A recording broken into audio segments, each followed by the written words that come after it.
En France, alors que le réveillon de Noël a été placé sous très haute surveillance face à la menace terroriste, eh bien, on apprend ce soir que le couple de Montpellier, qui a été placé en garde à vue dans les locaux de la police antiterroriste, a été présenté à un juge ce soir. Olivier Lerner, bonsoir, vous êtes en direct de Paris.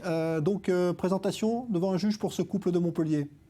Oui, alors plus les heures passent, plus les enquêteurs sont persuadés qu'ils ont déjoué in extremis un nouvel attentat. Il y a deux éléments au cœur de cette affaire. Le premier, c'est le faux ventre de femme enceinte acheté sur Internet, un espace bien rond, bordé d'aluminium, qui aurait pu contenir des explosifs. Et puis, il y a le compte en banque de cette jeune femme de 23 ans, française, issue d'une famille bourgeoise de Montpellier, radicalisée depuis l'âge de 18 ans, qui porte le voile intégral. Un compte bien garni, plusieurs centaines de milliers d'euros, c'est son héritage. Mais elle aurait donné de fortes sommes à plusieurs amis soupçonnés d'être radicalisés, elles aussi. La version de son faux ventre de femme enceinte pour cacher ses vols à l'étalage parce qu'elle serait dans le besoin ne tient donc pas vraiment la route pour le juge antiterroriste à Paris. Elle était fin prête à passer à l'acte terroriste et elle a donc été mise en examen dans cette enquête et placée en détention provisoire ce soir avec son compagnon, un franco-tchadien de 35 ans. Alors Olivier, dans ce contexte évidemment, fête de Noël placée sous très haute surveillance en France.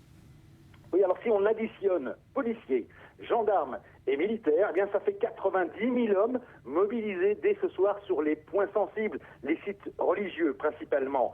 7 000 rien qu'à Paris. On n'a jamais atteint un tel chiffre un soir de réveillon de Noël.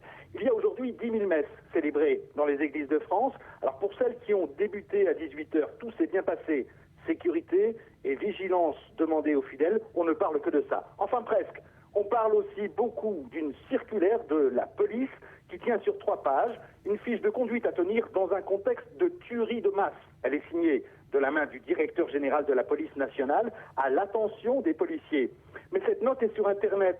J'ai pu la consulter tout à l'heure, comme tout le monde d'ailleurs peut la lire aussi.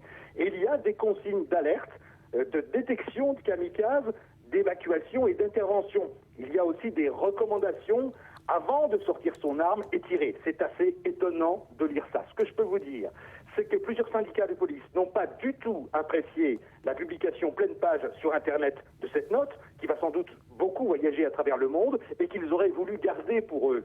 Voilà 3 feuillets avec beaucoup de renseignements qui pourraient être passés au crible, analysés, et pourquoi pas utilisés par des hommes et des femmes engagés sur la voie du terrorisme en France et dans le monde.